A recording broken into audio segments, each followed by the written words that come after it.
Is the FIA cheating Lewis Hamilton out of an 8th title? After the post-race investigation was conducted among select drivers, conspiracies have been showing up left and right. And one of the loudest theories heard from the crowd comes from the 7-time world champion himself, who says that being disqualified last race was ridiculous. Let's hear what he has to say in today's video, so keep watching. Lewis Hamilton expressed his intense disapproval of the disqualification of both himself and Charles Leclerc from the US Grand Prix, describing it as utterly absurd. Hamilton, the Mercedes driver who secured the 2nd spot in the United States Grand Prix last weekend, along with Ferrari's Charles Leclerc, who finished in 6th place, had their disqualifications handed down hours after the race concluded.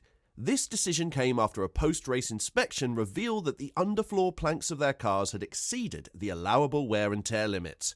Hamilton's belief is that only 4 cars underwent plank inspections, 1 from each of the leading 4 teams in the race. He contends that if more cars had been subjected to these tolerance checks, a significant number of them would have likely been found in violation of the regulations. In a conversation with Sky F1, the 7-time world champion expressed his intense frustration regarding his disqualification. He adamantly refuted any suggestion that the reduced ride height, which led to the increased wear on his car, had any impact on the performance of his W14.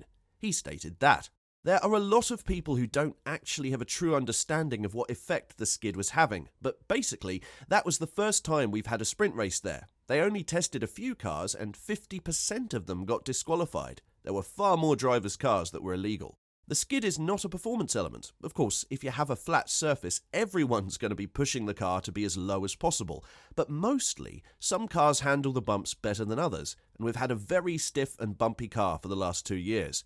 Ultimately, it failed the regulation, and that needs to change. But I think the sport really had such an amazing weekend, such a great turnout and a great race.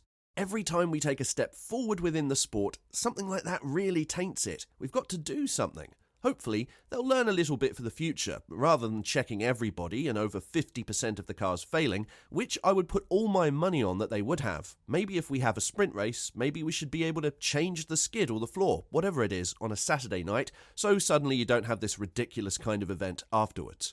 Expanding on his conviction that the minor variance in ride height did not influence his car's performance, Hamilton, who finished just 2.2 seconds behind the race winner Max Verstappen, went on to provide his rationale for this perspective, saying, "It depends where you have the downforce. So some cars have downforce very low, some gain more at high ride heights. Last year we were very low and stiff, but we were bouncing. This year we generate more downforce at high ride heights. So we actually go for higher, but there are some where you have low speed corners. Sometimes it does perform better when it's a little bit lower. But if you look at our onboard footage of Charles and I, we have the worst ride probably of everyone. So the Ferraris and us, our heads are bumping around quite a lot. That's the rear just jumping up and down and also riding over those curbs. Others are also doing those things, but if you look at Max's head, for example, it's much smoother. They have a much better ride than us. 1 millimeter was not a performance factor, whether we did what we did. It wasn't like the floor bowing giving us extra downforce or anything like that. It just was terrible over the curbs, and if we had raised the car a millimeter or half a millimeter, whatever it failed by, it wouldn't have made a difference except for we would have passed the test, but it is what it is.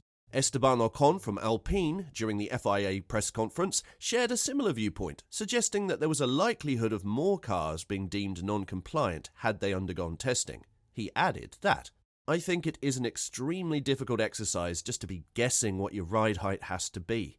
There is a risk and reward. Obviously, that if you get the car low, you get more performance, but it's at the risk of being illegal with your plank, and yeah, I mean, we've seen cars changing setup throughout the weekend because of those things. It is just too short, FP1, to set your car up. I'm sure it's not the first time that there were cars illegal like that on such weekends, or at a sprint weekend. I think in a normal format weekend, it's a lot less likely to happen. I'm sure at the other races there was as well." The FIA has timely released an informative explanation regarding the procedures for conducting post-session checks on Formula One cars, emphasizing their commitment to ensuring fairness and adherence to the rules. During the 2023 season, the FIA has consistently published informative guides as part of their ongoing Insights series. In response to recent accusations, they have subtly aimed to address these claims through this feature. The FIA acknowledged that their post-race evaluation process had come under intense scrutiny following the disqualifications of Hamilton and Leclerc. But they were quick to emphasise that random post-race inspections have been a long-standing component of their procedures, spanning many decades. This practice is in place to ensure that teams adhere to the regulations, as the specific areas of each car that might be scrutinised beyond the standard checks are not disclosed to the teams prior to the race weekend. Nevertheless, a highly pertinent question, as posed by many, including Sky F1's Martin Brundle, emerged in the wake of the investigation. It questioned whether, when half of the sample size is discovered to be in violation of FIA regulations, it justifies conducting a broader investigation to scrutinise all the other cars that completed the race. The FIA has also responded to this concern, outlining that the limitation is time. The explanation provided in the report states, "This means that, from their perspective, any part of the car could be checked at any time, and the consequences for non-compliance with the technical regulations can be severe."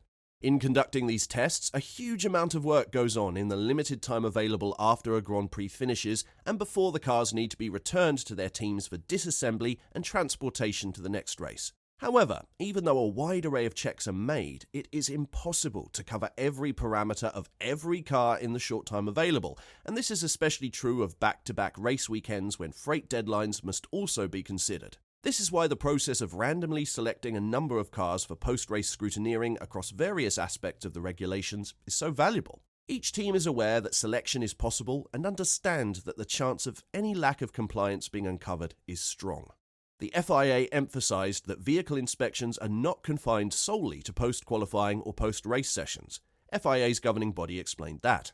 The FIA also conducts additional examinations between qualifying and the race, and as well as the number of cars selected for post-race checks, at least one is selected for even more detailed analysis on internal components. These deep dives are invasive and often require the disassembly of significant components that are not regularly checked due to the time it takes to carry out the procedure.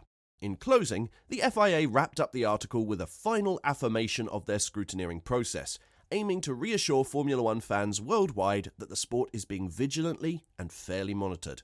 As with everything in Formula One, the process has evolved and been refined over the years to constitute the most stringent and thorough method of monitoring F1's incredibly complex current generation cars, acting as a serious deterrent while being practically achievable within the logistical framework of a Grand Prix weekend. Mercedes has taken full accountability for Lewis Hamilton's car failing post-race inspections in Austin.